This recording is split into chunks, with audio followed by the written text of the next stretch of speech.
go back again, clock would run down, and it was very difficult for Cloud9 to do absolutely anything. This is exactly what Train felt like, and we didn't see a single sort of execution. Like, this is the thing with NIP, when they get in this sort of situation, they have no sort of tactical response for it. You need to have the strategy to fall back onto the map if you get in this horrible rut. Yeah. So if the fragging game isn't working, you're walking up middle, trying to find picks, and they're not coming to you, you need to have the set piece to fall back onto, and that just wasn't there. So going into the next half, obviously Cloud9 can't lose the pistol. It has to be one they take. They're going into the CT half, it is favoured, but 14-1, you've got to question whether this is even possible. Yeah, and I mean, as you guys can see here from the box score, take a peek at that. Taz with 17 frags, Snacks with 18. Also, we had Freakazoid in there for his team with only 4 frags. Your entry guy from the T side of things is only able to get 4 frags. You're never getting entries into that bomb site. He didn't really arrive, did he? We never saw him get a big entry in the round that allowed them to get on a bomb site. It was a lot of scrappy kills across the board from Cloud9. The only real sign of glory we saw was when Shroud got the PT50 kills, but that didn't even win them the round. Yeah. So frustrating stuff all around, but we can see Cloud9 got nothing to lose here, really. They're going to do something very aggressive. Nothing butting down, and great headshots there. Taz will lock him down, and all of a sudden, Cloud9 have come to life, and it's a 3-on-1, and they're back. It isn't over yet. They've still got something left in the tank. And that is exactly what you need to do right there. If you're Cloud9, you need to get out in that pistol round, make a game of this. Now the big problem here is they got to make sure they do not get ecoed. The anti-eco has to be very strong for them. They can turn this into a 14-4 game with the 2 anti-eco rounds that they're about to play here. Otherwise, Virtus.Pro, if they steal away one of those rounds before the gun round, they can lock up 15, they can lock up the match point and get this thing done with.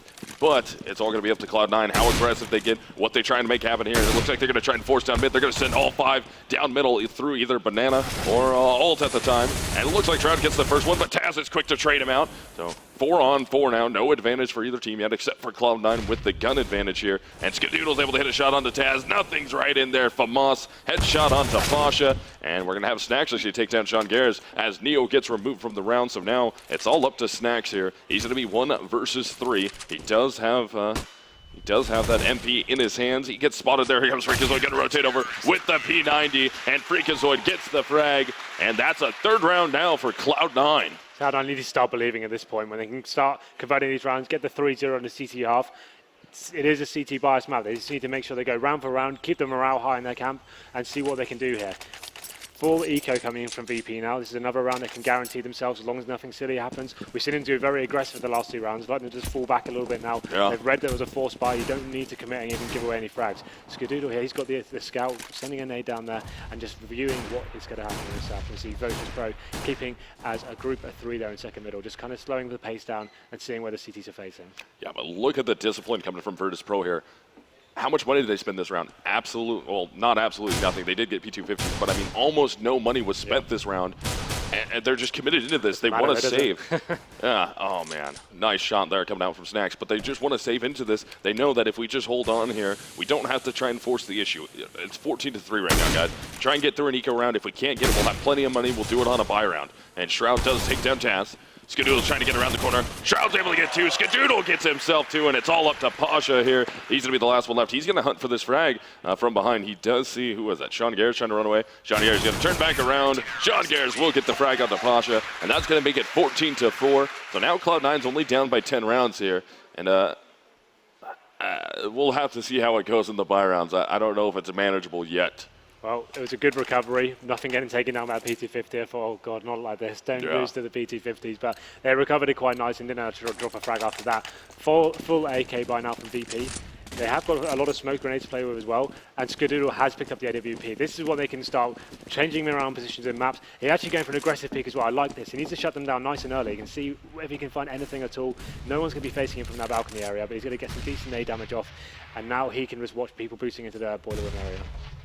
Shroud's going to be all the way pushed up onto the stairs here, looking to find the frag on Taz. And again, another round where Virtus.Pro is being disciplined, not over-peaking here. They're trying to make sure that the CTs aren't too aggressive, trying to take more map control than they need. Oh, here comes the flank, though, from Cloud9. Look at this. They're going to try to work their way out mid. They're going to take down Pasha. They got to make the call happen. Nothing's right there to take down Nero. Man, oh, goodness. Taz stays up somehow, able to take down Sean Gares. Snacks right in there. I thought he was done. There he goes. Now he's down. We're going to have Freakazoid and Shroud left alive. He's going to turn this into into a 1 versus 2, though. He does have the bomb on his back. He has pretty much free reign to make it into this A bomb site and get the bomb planted here. There's only going to be one man there contesting. That will be Skadoodle. Freakazoid's going to be all the way over at the B bomb site in case he tries to go up Banana. It's going to be a tough 1 versus 1 here, as he's only going to contend with Skadoodle initially, and then hopefully turn this into a 1 versus 1 again with Freakazoid. If he can get the rotates, that's going to force Skadoodle back. Skadoodle's going to throw him all on top of his own. And no, Violi's going to burn. He couldn't get away from it. And that is Cloud9 picking up a huge round. That flank down Banana was gigantic for them. Yeah, a little morale boost for them there. 4 rounds in a row. And all of a sudden, this doesn't seem like the impossible task it was when we first started this half. They're going to force VP onto yet another eco here. If they force this, I'll be kind of, well, I guess they've got enough lost bonus to play with now, so you can do the Tech 9s, a bit of armor there as well, but they've got 1 smoke, a few flashbangs. C9 need to make sure they don't drop any frags here. Money very important for them in this situation. So now into round 20 here. Virtus.Pro is going to be at 14. Still going down as well. Oh, yeah, that's rough. They're trying to work their way up mid here. Oh, Skadoodle able to hit 2. Can they get their team right back into this thing? It's going to be an eco coming out from Virtus.Pro, though. There goes Pasha. There goes Violi. Now it's all up to Snacks, and he gets taken out at Arch. That's 14-6 now, and Cloud9 is on the comeback train. But still, that is a very large comeback for them to mount, and I still think it's going to be very hard. But if they keep playing like this, I think they should be able to get there. This is the first full buy from VP, I'd say. You can see they've got a full arsenal of Molotov smokes, and this is the point where they can start flushing CTs out. I'd like Cloud9 to keep the aggressive gameplay up and go for the early frags, just so they don't have the opportunity to utilize that utility. There we go, Shroud actually going for some aggressive facing there, and we can see the banana control. Freakazoid actually utilizing the P90 there. He gets shut down, it's all down to Shaw, and he picks up 2 frags of his own and keeps the dream alive for Cloud9. That's going to be Sean Garris able to grab both of those frags. Good opener there. That's going to make this a 4 versus 3 in favor of Cloud9. Here comes the rotate. Skadoodle's going to be right there trying to play the cross, and he does actually whip that off shot. Neo down to only 10 HP. Somehow survives it thanks to Skadoodle actually missing the shot. Here comes the rotate in, though. Neo is going to try and make his way through the smoke. He does get all the way through the smoke. He might be able to catch the CT player all the way in spawn and get a good flank off here. No, doesn't get spotted. He will get spotted by Sean Garris. And that is going to be huge for them, as now we have Taz rotating back up Banana. He's going to be into a 1 versus 2 at the B bomb site, with 2 players going to be able to rotate all the way over from A. He's got to get the initial man. Skadoodle's going to be back in Garden, and then we have Sean Garris, who's going to be playing new box, and Skadoodle rotates over, hops up onto the spools, hits the op shot, and that is the 7th round now for Cloud9. There was so much pressure on Sean there. As soon as Freak got taken down from the P90, he picks up a huge 3K. He kept the dream alive for Cloud9, and all of a sudden it seems like they actually have a chance here. Oh, you can hear it. You can hear the chants. They're back. Oh, yes. Everyone is unbelievably pumped right now for Cloud9 to try and make this comeback happen. But standing in their way right now is still Virtus.Pro.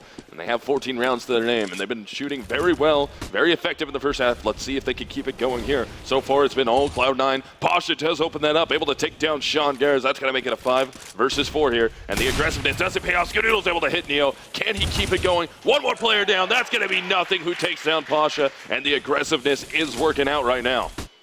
Oh, they're going to work all the way up mid. Here comes Snacks. He's going to be trying to look at the shot right there. That's going to be Shroud. Somehow Shroud survives. Doesn't end up going down. Finally goes down to Violi. The only one player left alive. Violi tries to peek out. And that is another round for Cloud9. The momentum is in their favor. They're mowing through this. It's like what Virtus.Pro did to them first half. It's insane, the switch. The 7 rounds in a row. They're being very clever with Skadoodle. They're changing his position every round. Even if they drop a frag somewhere else, he's able to pick one up and rotate from that point. So that's what he needs to keep doing. Scar needs to be showing aggression, working out the information and seeing what he can do there. This could be the next round in a row, because VP are actually on yet another eco here. And it's going to be a forced buy, but as of course the lost bonus works, you can afford to get PT50s and a little bit of armor, bit of utility to play with, because you've lost so many rounds in a row. We're into round 23 here. Comeback is still alive and real for Cloud9. It's still quite a ways off, though, for them to be able to make this happen. I mean, they need 6 more rounds to even just tie this thing up here with Virtus.Pro. So it's going to be tough for them to make happen, but they're going to go for it anyways, trying to make their way up mid. Here comes good counters from Sean Garris. He's going to peek out, but the fire kind of blinds him a little bit there. Violi, who just sat behind it, took him down. Shroud's able to get an initial shot onto Pasha. That's going to even things out at a 4-on-4, but Virtus.Pro is going to work all the way up towards the library. There's Freakazoid. Runs out of ammo. gets one, but Taz is quick to trade him out. That's going to be another picked up rifle that Taz or one of his teammates could use. They do get a bomb plant in the A bomb site. Snacks down to 32 HP, Neo down to 12, Taz down to 28. They're going to be 3-on-3. They have to hold off the 3-man retake attempt here coming from Cloud9. One player in the site. One is going to be over there on our set of mid. The other player is going to be doing this from the library. They get the initial shots off here. Snacks still in sight. Snacks will go down, but Taz trades the frag out. They know that he's in library. They're trying to cover and get on it, but here comes the man rotating it from behind. They got to be careful here. Neo's got to get onto the bomb. How can he do that? Skadoodle gets it. He will save onto the bomb, stays alive. It secures the round, not allowing Virtus.Pro to get a 15th round. Cloud9 is playing on fire right now. Amazing scenes. Just when you think they're out of the round, they pulled something back like that. Amazing stuff from them. Sean actually overplayed a little bit too. I thought the round was over at that point when he got taken down. Bomb goes down on the bomb site. It comes down to the wire, but they get the defuse, and there's 14-9 now. And all of a sudden, you actually fancy Cloud9's chances. The way they're playing right now, they can keep this up. They've got a real shot at getting back into this. Oh, look at the force coming up here. They're going to get fast up. Banana, that's not going to bode well. Taz is able to open that thing up onto nothing. But here comes Sean Garrett's going to get some damage up. But look at Freakazoid. Touchdown grenade comes in. He's shutting it out. He's going to try and get aggressive here. I mean, Snacks is down to 5 HP. We have Pasha left up and Neo. Bomb is still going to be at Banana, though. There's a player working all the way up. That's going to be Neo all the way up mid towards Heartshine right now. He's going to try and wrap through here, see if he can pick up a frag. Maybe not going to happen. Skadoodle with the op in his hands will take down Neo. And we have a game on our hands here, Henry. We absolutely do. This is fantastic stuff from Cloud9. Very aggressive play, getting the opening frags, and that touchdown grenade from Freakazoid just got them back into it again. And VP now in a 2-on-4 situation. Stacks on very low HP. Time ticking away. They're on opposite ends of the map, seeing what any picks they can find. Pasha is going to try and walk into the B bomb site here. They might as well see if they can get a pick and see if he can open it up, because the money comes in their favor next round anyway. So we're going to have Pasha trying to walk his way up. Not really going to see anything, so he's actually going to fall back a little bit here. Maybe Snacks is going to try and find something up mid. Doesn't really look like they're going to be able to get anything going on for themselves. So, yep, there it goes. They're going to drop back down, try and go for the save here, unless Cloud9 goes on the hunt. But it doesn't look like Cloud9 should be hunting here. They need to save those guns as much as possible, keep their money game high. And that's going to be Cloud9 going to 10 rounds. Score will be 14-10, and they're only 4 rounds away now from catching all the way back up to Virtus.Pro. Yeah, all of a sudden, it seems like they've woken up on this map. It feels like they've got nothing to lose. They're taking the audacious plays, going for the early faces. It's like night and day compared to their team side. It seems like they're very cagey, didn't want to overcommit to anything, and now you can hear the crowd are loving it. This is a great performance now for Cloud9. There's a real chance now. 4 rounds needed to go and draw this one out. And obviously, here at the venue, we have quite a large following for Cloud9, I would guess. You could say that, yeah. And so now we're going to get into round 25 here. They're going to be 4 rounds down. We got a pause going on. You can hear the crowd getting hyped right now. Virtus.Pro trying to figure out what they need to do to put the pieces together here. They're at 14 rounds. They're so unbelievably close to shutting this thing down. They just can't close it out yet. It's crazy. This is the aggression show from Cloud9, getting the opening frags and kind of playing off each other. They're taking big risks, putting 3 players towards certain areas at the start of maps, utilizing grenades very well, actually. We've seen some big HE moments as well. It's been a really exciting series so far. With Cloud9, with the buys they have right now, it's going to be difficult to shut them down. This is what we saw from VP last half. We can see Taz has got 8K there. It'll be interesting to see whether he thinks bringing the AWP to the party may be the answer to their problems here. If they can shut down Skadoodle on one of his early positions at the start of the round, that could be a real chance for them. So I think that's probably what they're considering. Is it worth getting the AWP out? Do they think they can take down Skadoodle? Whether they predict where he's going? He's been switching between apps, middle, banana every single time. I think he's been the linchpin almost of controlling the momentum of the map. He's been shooting very effective here. Just take a peek at the scoreboard real fast. I mean, Skadoodle up there with 17 frags. On the other side of things, even though we're trying to battle this back now, the big switch up here, Freakazoid, what was it, 4 frags last half? Already back up to 12. Things are going in their favor now. And on the other side of things, I mean, Taz with 24 frags. We got Snacks with 21. Down at the bottom is going to be Neo, so they could... If they could get Neo going here with an op, I think that's going to help out, but not going to go for it this time. It looks like it's going to be just that full AK buy coming out here for Virtus.Pro. So let's see what they can do on the T side of things after Cloud9's been having a very effective CT side on Inferno. Yeah, Skadoodle again going towards a banana area. He loves going for this initial phase, and you can see he might actually have some confrontation there. Molotov being dropped on him is not actually going to land too far, and VP playing much more passive setup now. They're not opting to try and go battle it out with the top of banana. They want to wait the round out, force some utility out from the CTs, and then try and approach around from there. So Skadoodle going to get a little aggressive here on Banana, trying to see if he can get an angle on somebody. Not looking like it's going to happen though, as Virtus.Pro is just sitting way back right now, like Henry G just said. They're just kind of just wait and see if Cloud9 gets a little antsy here, because all the pressure right now is switching over to Cloud9. They have to mount the comeback right now, whereas Virtus.Pro just has to try and close this game out. So Cloud9, lots of pressure on them. Let's see if any of them get a little bit nervous, maybe make a bad play here and push into any of these Virtus.Pro players. But Virtus.Pro, now it looks like they're going to commit here. They're going to try and take something up. Nobody ends up peeking out wide enough for Skadoodle to hit yet. Flashbang will force him back. It looks like they're sending 2 up Banana, at least to get some information, maybe make a pick and force a rotate. As now it looks like the rest of their team wants to go back in that direction. Yeah, the fact that was quite good from VP. Skadoodle had a very great position there. He was anchoring at the top. Freak is always able to play CT spawn. As soon as they flashed him off, they lost that intel, and now they're having to play 2 CTs here. Time ticking away. It looks like a full execute at a B bomb size coming in, and the Molotov used it perfect here from Cloud9. Time is just running out for VP. They need to work out what they're going to do and what they're doing now. You can see there's actually a flank coming for Stacks. He gets taken down, and all of a sudden, lighting up the scoreboard, Skadoodle takes 3 kills, and now Taz is the last man remaining, and this is fantastic stuff from Cloud9. No time to plant the bomb, and that will finish with our Freakazoid. Perfect round from Cloud9. Oh my goodness, Skadoodle is an absolute animal. That's a 3K for him to shut that down. They're only down by 3 rounds now, and you knew the execute was coming in from Virtus.Pro. They set it up. You had great Molotovs to lock them in at the top of Banana, not allow them to rush all the way through. And then as soon as they start to enter in, you got Skadoodle there with the op, and he's playing so good right now with that thing. He's not missing his shots. He's holding it down for Cloud9, and they are thoroughly 100% back into this game now. Absolutely, 10-0 right now. VP just don't have an answer. This is crazy to see how both teams locking it down so well as CT. But here we go then. VP have got a full buy here. It looks like they're opting to get the apps control, split with middle. Fast frag zone. Neo taking down Shroud now. Is this the round VP have been waiting for? Stacks take down nothing, and it's going to leave them in a horrible situation. 5-on-2 now. Sean and Freak left to retake the bomb site from the B area. That's all the A players down. Bomb will go down successfully, and they have to go for this. There's no chance of saving here. You need to make sure they can try and win this 5-on-2 situation. Freakazoid's going to be the first one out. He's going to be looking. He takes out Pasha initially.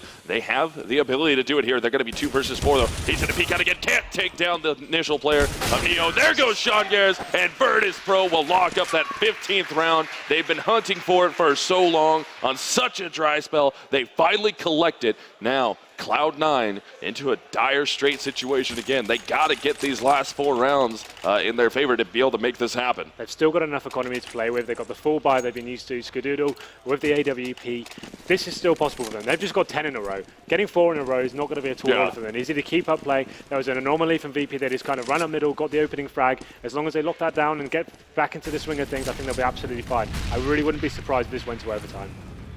Let's see if Cloud9 can force the issue here. Remember, guys, this is map number 3. Do or die for both of these teams. The winner of this is going to go on, move forward to end up being in that championship game. Oh my gosh, Snacks is able to make that happen there. He's going to continue to push with his teammates. Pasha so very low. Nate brings him down to 5 HP. Neo's right there, 19 HP. Do they want to get aggressive on Banana? It doesn't matter. They pulled such a huge rotate over to the B bomb site. They only have 1 man to beat here at A. If they can swing this back down mid or have somebody rotate out in that direction and pick up that frag towards pit, A's wide open. Yeah, we've got Shroud there waiting in the pit there, and it seems like VP are just trying to see whether there's any rotation from the CT, see if they can get any clues as to how they're setting it up. Cloud9 really opting for the B execute once again here. If they can stay there and not rotate now, this could be perfect for them. You can see VP edging in. Will they actually go for an execute here? Yeah, it looks like they're going to be Molotoving, smoking, and it's going to be very similar to the round we saw before. Who is going to come out on top in this situation? So again, Virtus.Pro going to be at the top of Banana here. Here comes their utility coming out. Sean Garris in a great position. He's going to get the first shot, and then that's actually Freakazoid getting the second one, but both of them are down and out of the way. Only 1 player there to defend. It's going to be Skadoodle. Can he hit some off shots? He's getting bounced backwards. He's got to try and rotate out into the garden. So another smoke is going to go down. That's going to lock him in. He's going to try and peek out from CT as his teammates on the way. The bomb is going to get planted in the B bomb site. It's up to Shroud and Skadoodle. There goes Skadoodle. Now it's all Shroud. He's by himself here. He's going to be 1 versus 3. He has to stay in this round for Cloud9 to stay alive in this tournament. Otherwise, Virtus.Pro is going to take this 16-11. Let's see what Shroud can bring. He's got to try and work up. He's got to be methodical about his peaks. He takes the first one. Pasha's down. He's got one on Banana. He's got one in water. Can't get the water play, and Bialy will get it. Virtus.Pro will take down Cloud9 and go forward into our championship. And that was absolutely amazing play coming out from Cloud9 there to keep their team in that one. But oh my goodness, how good did Virtus.Pro look initially? It's so strange how both teams can be so sturdy on the CT side, but they both looked a little bit lost. They didn't have a response to that aggressive CT play. We saw both teams locking it down all over the place. Skadoodle especially, he was so good at moving the AWP around. They could leave him alone there on Banana. VP didn't know how to shut him down, but VP especially, their utility usage was so good. And you can see what an amazing game it was. You see those guys there shaking hands. It was a great series. Went all the way there, 3 maps, and it was a great finish as well. I would have loved to have seen it go to overtime. The way they were playing, and they just had a few more T rounds. It looked like it was. Yeah. I mean, congratulations again to Virtus.Pro for getting into that championship. But man, Cloud9 played so great. That could have been the greatest comeback in the world if they were able to do that. They were so close. They were just right there, and they couldn't put it together. I thought for sure they had it when Sean Garrett peeked down on the top, but then I'm like, all right, well, he just completely shut down Virtus.Pro. They're out of this round, and the comeback is still alive. North America is still in this thing, and it just didn't work out in their favor. But man, what a beautiful comeback they mounted there. Yeah, absolutely fantastic stuff. VP very strong. It was almost a very good comparison between Train and Inferno. Their CT sides are just so strong. No answer from Cloud9, but we could talk about it all day long. But we have a whole desk here to do that for us. So let's send it down to the guys in the analyst desk, and that's all from us actually from this tournament. Thank you very much. We'll catch you soon. Thank you very much, gentlemen. Well, I'm proud to be with the last 2 Americans in this tournament. Just Europeans from here on out, on top, baby. I mean, business as usual. I mean, it's what we do. I think the heartbreaking part about that loss is it looked like it was going to be a blowout. So game over early, but then it took VP 10 rounds to even get to the 15th round on that second side. So I mean, Cloud9 was doing all the right things you need to do when you're down like that. They didn't mentally check out. They got back on track. But again, just not enough leeway off that first side 14-1 to do anything. The thing was as well, VP actually looked pretty shaky towards the end there because they needed 2 rounds and it was going to have to be 2 full executions with weapons. Even when they got to map point, 4 rounds left, that looks like it's definitely going to happen. Not necessarily, because as long as Cloud9 had the buys, it was still going to be very difficult to make it happen because Virtus.Pro's terrace side wasn't particularly good. Like they had real problems going B. I'm sure at some point we're going to see some highlights because even when they had the full excuse, every Molotov, smash, flashbang, smoke grenade, they didn't have particularly good executions on this map. No, yeah, absolutely. I think Skadoodle actually did a very good job of trying to get as many kills as he could. We saw that one round in B where I think he killed 3, and he might have got the 4th one as well. So props to Skadoodle. I don't think the other teammates stepped up, early enough. I think they dug themselves too much of a hole. I mean, obviously you saw them. I think it was like 14-11, and then Virtus.Pro won the last 2. Yep. But definitely good mental strength to know that they're not out of it yet. Keep fighting. Wasn't enough to actually carry them through the entire map, but decent showing nonetheless. Yeah, I guess their streak of making a finals does end with this. We do have some replays. They're going to queue those up for us. The first one is going to be that Snack Ace, which was round 7. I think overall Snacks was the best player in the series. He was kind of like always up there for VP, always doing damage. This was like a return to form for him. I mean, that's just too easy. I mean, it is through a smoke, but very accurate. Yeah. And then let's see what else you got next on my list. Oh, that kind of ninja last-second defuse. Almost. We were in there going, no, he doesn't have it. He doesn't have it. That would be round 12. I believe that was Neo that did the defuse. Yep. It's worth mentioning here, it's 12 HP, right? So Shroud, all he has to do is just get 1 shot or just not peek him. And he committed a little too far. Neo was able to kill him before Shroud was able to strafe back in. And as you said, like the exact last second. Yeah, you can't get it any closer than that. And let's see what else next. Okay, and our last one is the one you just referred to. Round 25, Skadoodle, B-side hold, pretty much. At that point, I was like, oh my god, they might actually do this. Mentally, the way they were playing. This is when Virtus.Pro saved up to get everything. They're ready. They're going to full execute on the site. And the C9 players, because they've thrown the flashes and their smokes and molotovs early, they're just going to have to defend with weapons. But as you always see, Skadoodle at medium range, when he's dancing around like a pillar around a post, he's so good at it. The speed, knowing when to reposition, it's one of his specialities. Yeah, I mean, again, well played by both teams, but at the end of the day, Virtus.Pro again beats Cloud9 to go to a final. They're going to take on Na'Vi. Final thoughts of this matchup? That's just why Virtus.Pro has something special about them. They have some kind of an aura where when it works, they can just be superlative. I mean, it's true. In the rankings, they're still below Cloud9. Cloud9's still a top-level team, has been on this hot form recently, pushed them to the 3 maps. But there's something about Virtus.Pro in big matches, in big moments when it's pressure. There's a reason this lineup stayed together so long. It's like they can always get back to that special level, whether it's for a map, whether it's for a series. I think also, like, the CT of Inferno, that was probably the best CT Inferno I've seen from Cloud9 in a while. Like, they were reading the rotations pretty well. Most of them, when they were coming B, Cloud9 had 3, sometimes even 4 gods. Obviously, there were some rounds where I think, like, there was definitely some individual play involved, but for the most part, like, props to Cloud9 for being able to actually read Virtus.Pro and win 10 rounds in a row in that second half. All right, guys, well, that's going to kind of wrap it up for us. We're going to take a break by about 30 minutes, let the players set up. Obviously, you know, Virtus.Pro just played as well, so you always want them to have a little time away from their computers, get kind of reset. Na'Vi's got to set up. So about half an hour, folks, gives you guys a chance to get something to eat and drink, but we will be back half an hour, start talking about our grand finals here, the MLG Reno, CEVO 7 season finals, perennial Virtus.Pro taking on Na'Vi. See you in a few.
Welcome back, folks. We are here. Now time for the grand finals in the MLG Arena. We're going to find a champion for the CEVO Season 7. I don't know. Navi, Virtus.Pro. They have met already once at this tournament, and Virtus.Pro was the victor in a 2-0 sweep of Navi, sending them down to the lower bracket. Obviously, Navi came right screaming back out, and they meet again in a best of 5, which is what we love. Initial thoughts? What do you think? Watching both of these teams play, Navi not looking, in their normal form the first day. Coming back to yesterday, they looked a lot better. They looked amazing. Like they look like the number 3 team in the world. So I think Navi is going to roll with that. They definitely, Navi and Virtus.Pro definitely have played each other a lot. Like these teams are not new. As I said, they know how each other play. Like a lot of the European teams, with all the tournaments that have been coming up lately, like every weekend, these teams just know exactly how each individual player is going to play their spot. So I think this series is going to come down to not only how individual players are playing, Guardian, Flamey, even up to Seized, and then on the other side, also how these teams are able to adapt to new situations. Like a complaint that a lot of the players are having right now is that there's so many tournaments every single weekend. Like every weekend they're traveling to another tournament. So we have to see how these teams are able to adapt between these tournaments. And obviously these teams have already played each other once, right? Yep. So who prepared better? Navi had time today to actually look at how Virtus.Pro played against Cloud9. They should know what maps they're going to play. So I'm expecting... Different than last time? Different than last time. I'm expecting it to be a lot closer, but I'm leaning towards Navi. Duncan, why don't you walk us through the Navi roster real quick? Yeah, okay, I'll start bottom right. So the man who just put his headset on is Seized, and he's someone who obviously has become more of a supportive aspect in the team, known for his explosive AK, but in a team full of potential stars, he's thought of as one of the more stable guys now. Man in the middle, Guardian, premier AWPer in the world. He's started to hit his stride again after struggling early in the tournament, looking a little bit lackluster. Semi-finals of the previous tournament, face it, but he looks like he's getting back to his best. He was dominant in the semi-finals. Bottom left, we've got Zeus there, the in-game leader. You saw when games were getting close before, he was irritated, he was getting annoyed. He's the guy where he really has a set goal in mind of how they're going to play. He's the one who dictates those like 20, 30-second attacks. And he triggers them, and you have to just do what he says. Then up in the top right-hand corner, the guy who does whatever he wants, pretty much, Edward. He seems like he's the guy where, to me, if you were making like a buddy war movie, like one of those platoon type things, he's the Navi. He's like the veteran, grizzled guy who just does it. I joked and said, like, he's the guy you'd give the flamethrower if he has to go and blast a load of people, He just doesn't care, man. He just does what he needs to. Top left-hand corner, the newest member, Flamey. This is the guy where apparently the coach behind them, Starix, has a very close relationship with him. He's kind of guiding him, giving him feedback during the game, between rounds potentially, what he can change up, because he's a very skilled player, but with young players, it's knowing where to be and how to apply that skill. So that's Navi as a team. In terms of their team identity, interestingly, on Terror's side, they do a couple of variations on the same strats. They always attack very slowly. They'll set up in the base as though they were going to do an attack early, but then they'll just be probing, they'll be waiting, they'll be seeing if a 1v1 duel happens, and routinely you will see the clock get down to 30 seconds or less before they enter a bomb site. So they really have something in mind that, like, this is where we're going to go right now. And if that doesn't work, you sometimes see them fail to get the bomb down or just pull out and save. So it's a very unique style of terrorist attack. You'd think it wouldn't get rounds, but they're masters at it. Yeah, and actually, I think that might be one of their disadvantages going into a final against a team like Virtus.Pro. Virtus.Pro is very known for making on-the-fly plays. You have your Snacks, you have your Neo, you have your Bialy. Snacks is that player known for taking map control on CT side. If he can smell out that, there's nobody here, there's only one person holding, he will throw his smoke, he will flash through it, he will take the risk to get map control, which if Navi is not, having, all their players spread out in like the proper default and holding all the different spots, like Virtus.Pro can definitely get in and sneak up behind them. All right, and on the other side of the coin, obviously their opponent is going to be Virtus.Pro. Thorin, go ahead and give us a walkthrough on these guys. Yeah, so again, we'll start bottom right. We had Snacks, a guy who in 2014 was absolutely one of the best players in the world, easily one of the top 5, had a really dominant year, helped them to a major. He kind of dropped off for a little while earlier this year, but I know in that semi-final against Cloud9 that we just watched, he was there every single map. He was consistently fragging, especially CT side. He was really one of the reasons why they got those dominant starts. And in the end, were comfortably in position that they could allow some comebacks, and they still were able to get past Cloud9 and into this final now. So if he can play at that level again, VP's going to have a shot at this trophy. The guy in the middle who you can't quite see now is Taz. He actually wears a hat with his own name on. He recently got married. One of the oldest players in the scene. He's 29 years old, but he's still playing actively. He's actually a guy where you saw he had a really dominant first map there on Train, even though he's one of the older guys. His partner in crime, the guy who he's been together with since something like 2004, very bottom left-hand corner, Neo, considered the best player of all time in CS 1.6. CSGO's been different. What he's done was, he always had a very good kind of visualization sense for where the enemy was. His skills aren't the same as like the world-class best ever player type he was in 1.6, but he's managed to adapt to being a supportive player but who still kills people. Like, he's quite stable now, I think is the best way to describe him. Top right-hand corner, Bialy, very fiery character, and that carries over in how he plays in terms of style. Explosive player, aggressive. He either dominates or he sometimes just whimpers out a little bit. So it's one or the other with him. You're never just going to get that 2 kills every round. It's either going to be 4 kills in crazy fashion or maybe none. Top left-hand corner, Pasha, one of the most recognizable, famous names in Counter-Strike Global Offensive. He was in some ways their best player in early 2014 when they first rose up to be a peak level team. This tournament, a little bit of a different flavor. We haven't seen the AWP from him. We haven't seen that AWP in his hands. Instead, it's been this aggressive rifling style. It's worked for them. It's gotten them through the semi-finals. They're here in a final looking for another title in 2015.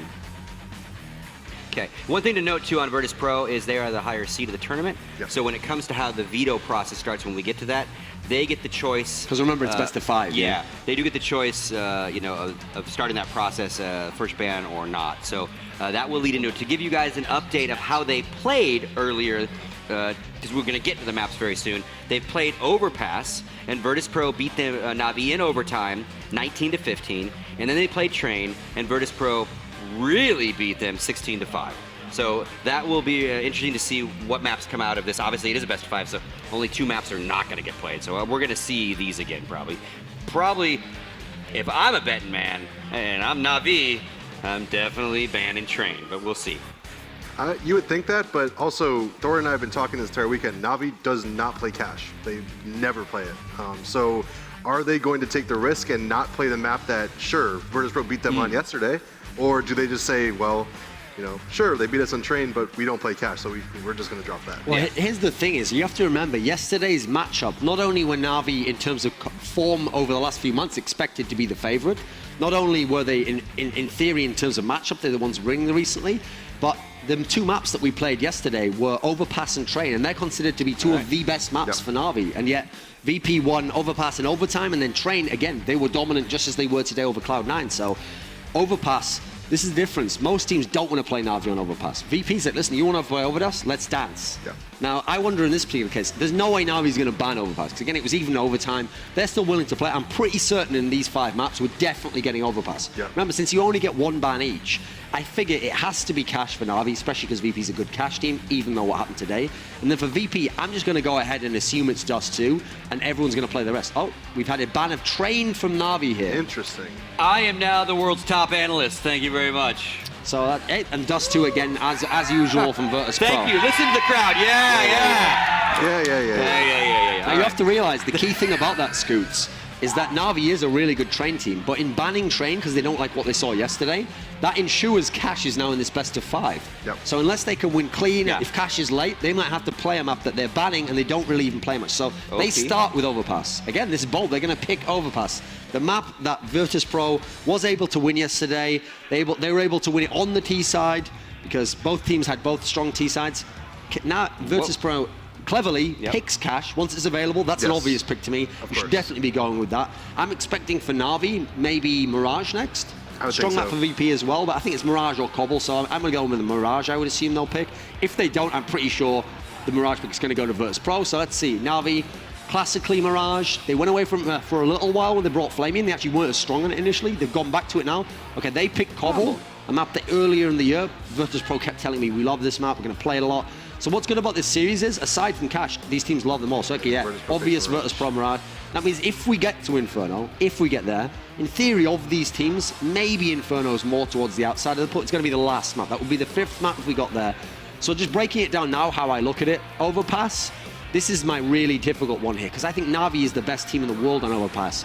But VP have been stunning on this map, so I think that's a very close one. But okay, for now, I'll give it to Na'Vi. I'll say Na'Vi can win that one. Cash, I do think Virtus.Pro is going to get that. I think that's going to be comfortable. Despite what you saw against Cloud9, Cloud9's a very good Cash team as well, so I'm thinking already 1-1. Now we go over to Cobble. This is very hard, because I think that's close to a 50-50 as well. I'm not even sure who I'd give the edge to, because I actually think VP are underrated on that map. So, I mean, if off the top of my head, if I had to pick one, yeah, maybe Na'Vi. So then I've got a 2-1 Na'Vi already. But then Mirage, even though classically that's the Na'Vi map, VP's very good on Mirage. I think this is actually one of the few times in a best of 5 you might get 5 maps here. I think there's a very good chance you can get 5 maps here. No, I agree. I mean, as we've been saying, like Na'Vi and Virtus.Pro are both of those teams known for playing the custom maps, and we have Overpass, Cobble, Mirage, and then Cash. Yeah. So I definitely think like the series should go 1-1. Na'Vi should win Overpass, Virtus.Pro should win Cash. Cobble is the question mark to me, because I know the old version of Cobble, Virtus.Pro loved that one. The one where you can throw all the smokes from T-spawn, have the really fast execute on the T side. The new one plays a little bit differently. The new one, you can't really rush as effectively as you used to be, because, you know, a 1 molly, 1 nade, you can't just rush out the upper B. So Cobble is the question mark to me. I'll agree with you. Mirage should go Virtus.Pro's way. That's the reason why it's interesting, though, because even if you say, okay, I'm going to give Cobble to Na'Vi this time, well, Virtus.Pro can definitely win Mirage. Okay, let's say Virtus.Pro wins Cobble. We know Na'Vi can win Mirage. So the first two are a bit more standard. Yeah. The third and fourth, it feels like they can both be swapped. So even if one wins one, you're going to have to keep it up and win on the other one. Yeah. It's gonna, in other words, it's going to be very hard for anyone to 3-1 this map series. And if we get to the 5th map, I mean, it's hard to predict at that point in time. You can look just at Inferno alone. Just at Inferno alone, I would probably say I think Virtus.Pro's the better Inferno team. But when you're at the end of playing 5 maps, if you get to that point, I think a lot of the standard analysis goes out the window, because you're not playing Inferno as the first map or the second map. You've played 4 maps already. The mental exhaustion. Remember that Tempo Storm game where it was all those overtimes? Just the endurance battle you get into at that point. It's barely even executional to Counter-Strike anymore. You're just playing and hoping someone gets a nice sick kill combination. Well, you also have to think these Virtus.Pro players have been doing these long series with, you know, multiple overtimes for forever. Like they're veterans of this game for 10 to 15 years. Now, you look on the Na'Vi side, you have Seized, you have Flamey, 2 players who definitely are newer in the Counter-Strike scene. Can they actually keep their endurance up for a 5 maps if there's also overtimes? We don't know. Inferno, I think, I also will have to lean towards Virtus.Pro, but I think it's because they're able to neutralize the Opera. They should be able to neutralize Guardian. If Guardian doesn't get going on Inferno, like most of the time Na'Vi loses, it's when Guardian does not have his normal 20, 30 kills with his op. If Guardian is not able to op effectively on Inferno, I can see Virtus.Pro winning probably pretty easily. So here's the question, who are you favoring for this series? Because here's the thing, I've just described it there, like in terms of map, there's not really an obvious advantage here. I mean, both teams could win 3-1, it could go either way in that sense. I have to tell you, I'm actually thinking Virtus.Pro here, even though Na'Vi's played phenomenally against Mouse. They shut them down completely. They're the team that they're the higher ranked team. They've won events recently in recent competition. They won ESWC. They won Star Series. They're beating teams. They've beaten Envious in a best of 5. They won EPL Winter earlier in the year. They've got a bunch of titles. VP, it's been a while since they won a big title. It was actually like back in April, ESEA Season 18. Oops. Anyway, that was the name of the title, Scott. So, Hey. So yeah, I don't care anyway. No, you got to talk about. But I'm feeling Virtus.Pro actually here. Just I look at the maps overall, and the difference between Na'Vi and VP is I'm really unsure about what Na'Vi can do on Cash. So every other map, I think VP's at least competitive on. So I'm thinking that it's going to be VP. It could be 3-2, but I'll just for the sake of it, I'll say 3-1 VP, and I think they'll lose. Probably Overpass. I think that's probably the one they'd lose. And my prediction will be 3-2. I think Na'Vi will also win Mirage. I think Mirage is one of those maps where it could go either way, but Na'Vi is so good on that map that I think, like, even with Guardian getting neutralized, I think like the Flamey, the Seas, the Edwards should be able to still, you know, do their normal thing. The thing is, what's great about this final, we've had so many best of 5. I love the best of 5 final format, by the way, because you play so many maps. It forces you to show your breadth of the level of team you have, as well as the depth on specific maps. But crucially, it also means that, in theory, if you are much better, you can just dominate the other team. You have had these 3-0s in best of 5. It's very rare you've ever gotten to the full 5.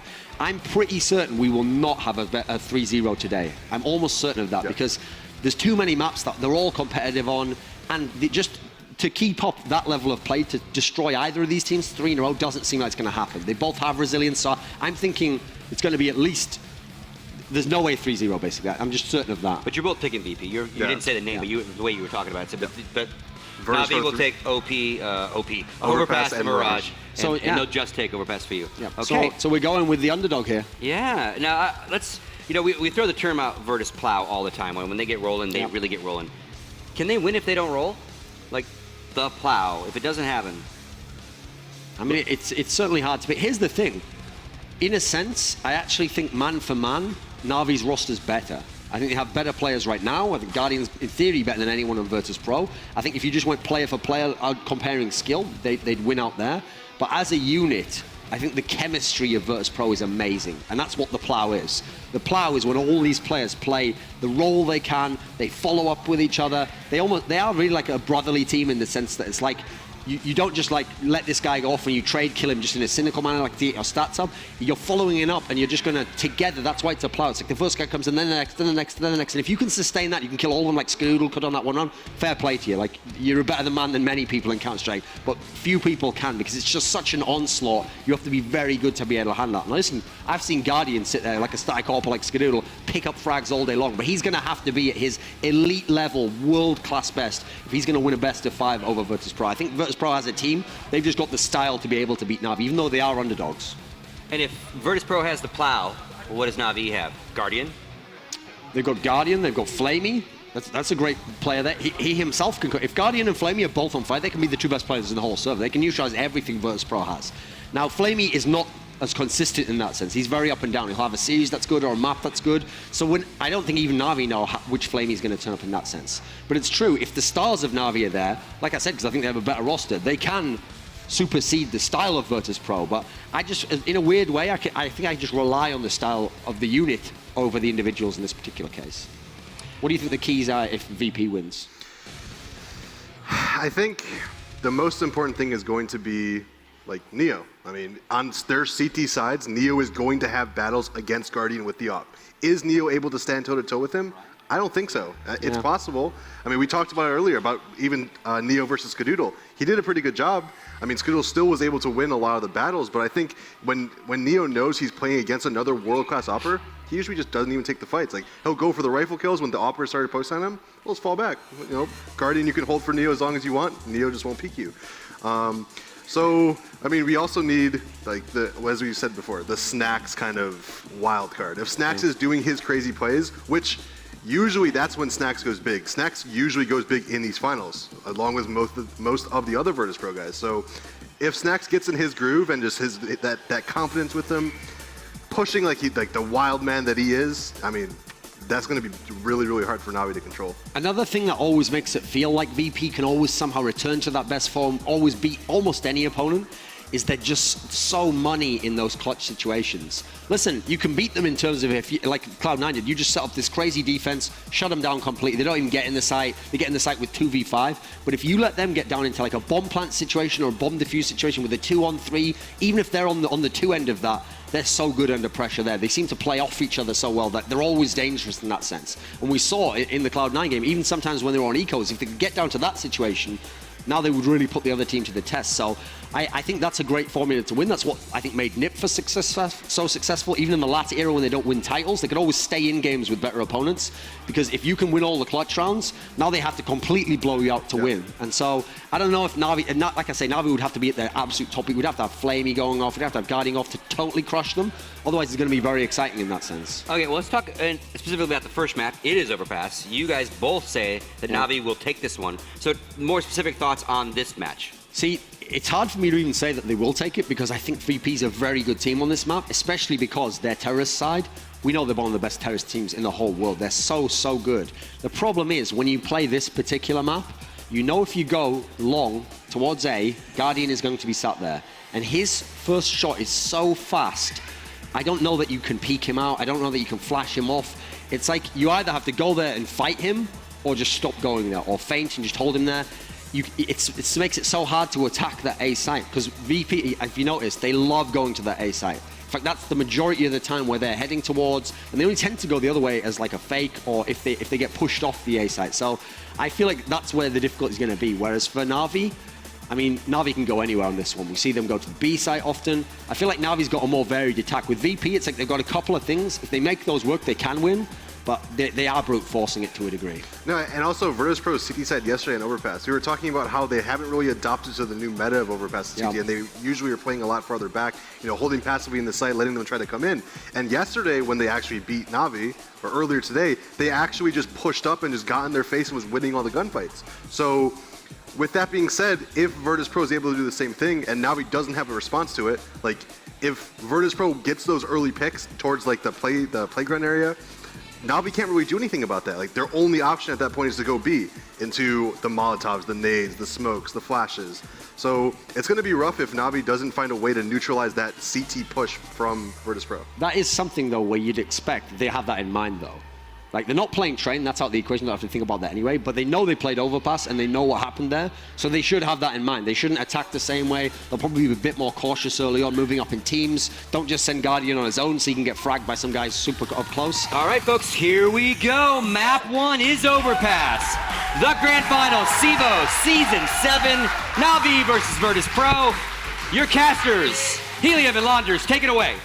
Thank you so much, guys. Great analysis to start off this best of 5 and pretty interesting maps, right? The reactionary bans coming out from Na'Vi just after yesterday. The blowout on Train, they'll take it out. And it's given us a great series here. And we're into the pistol. And where are we going? Na'Vi on that T side, 3 Kevlars, smoke, and a Molotov. So spreading out for some middle control here, perhaps an A execute coming out from them. Yep, Zeus taking control of stairs, and we've seen Virtus.Pro work upper A and then shift it around, but Snacks is here. Ooh, just waiting, lurking in that corner. Sees though, trades him out with Edward. Still working in a couple defending rotations coming up here from VP. 3-on-4 from their perspective. Flamey's got that P2K picked up. He's going to bring down Taz. Bialy to find Edward. Molotov down, zoning a little bit there from the terrace. A beautiful shot from Flamey into the bank. That's going to bring down Bialy. Now it is just Neo in that 1v3. It's going to be near impossible for him. And there it is. Guardian to put him down. And Na'Vi setting the tone here. Pistol round on T-side. I feel like Na'Vi have conditioned most teams into believing that they're going to take a lot more time on the pistol round to work around the map, check out long, work towards B, get water control, and then maybe split something late into the round. In that round, they went A, and VP heard the steps, right? It's routine for them. But then when they hit A right off the bat, I feel like it might have caught them off guard, and that's how they came away with the clean pistol. Snacks, though, did, from his 1-kill position as they ran by, did find that 1 kill, but they were a little too quick getting into that site. Let's see what we've got going on here for VP. They will go for that force up, of course. Deagles, 2 Deagles actually, CZ 5-7. So they've got basically all of those pistols upgraded. Yeah. Taz and Bialy both going to get on the board. That's Flamey and Guardian down right now. And Zeus spraying here with that Galil, but the control not quite there. Pasha with the CZ will find it. And it's a 5-on-2. And speaking of 2, that's the HP here of Pasha. So he's now quite low. Oh my goodness. Another Deagle kill coming in from Neo. Let's see, he's gonna switch out to that Galil. Seized will find him, but he's got a clutch ace this. It was a 1v5 for him. He's down to 15 HP. Nice shot there onto Snacks, getting through the top of those stairs. 2 players creeping up. Will they be able to peek him wide from that position? Probably not. You can see down there in the ladder another one. He's trying to work his way out of this. At least he's got the bomb and some time. And actually, everyone is pretty low. But that includes Seized himself as he comes down the stairs. Oh, right in the back. Takes that shot right away. Doesn't want to risk it with Pasha. Maybe just deciding to turn around. Some randomness. It could have come down to it. Now he'll go back up those stairs. I think trying to fake that sound. Opens the door. That was actually the CT flanking him. And Seized coming up short into A. And actually the CTs have that longer rotation. So looks like the bomb will go down. Yes, he's trying to make a play there, catching a rotator while going up the stairs, and he is on even footing with both these players. Taz here, he has his side, and now he's in a 1v1. This was a 1v5. Thought it was. You can see coming up the other side, though, is Seized going to be caught in the open. The initial shot misses. Bialy will stop Seized from making quite a play there. A 1v5 from his position on 15 HP, I think, after the first kill. That would have been pretty bad, I think, for Navi's confidence maybe coming into this. No, absolutely. I wonder what was going through the mind of C's there. He killed one person. I figured he assumed they were going to stick together because he had that double take at stairs where he ran up, came back, looked at the door, tried to catch Rotator. Once he didn't see someone there, he might have assumed, or he saw someone there, but let him know that he was still waiting, that maybe he did the full rotate around through CT. But he was incorrect about that, and it looks like Navi are going to answer back that eco with a buy of their own. They did make that round very expensive for Virtus.Pro, even though they won it. Obviously a full investment on both halves. So at this moment, we've got a couple of AKs, a Scout, actually, no, one AK, two M4s, a Scout, and a P90. Can't tell who's got the edge here.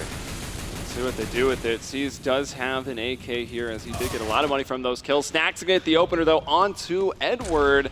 So 5v4, that was an aggressive mid control from VP, now backing off into the site. And Navi 2-2 on either side, working up again still towards that A site, but controlling stairs. Is Taz gonna maybe make an information grab? No, it looks like he's locked himself in on the B site. Tasha still holding on to long. Will throw a smoke off. Just daring some terrorists to push on through. Yeah, we did have a lot of nades on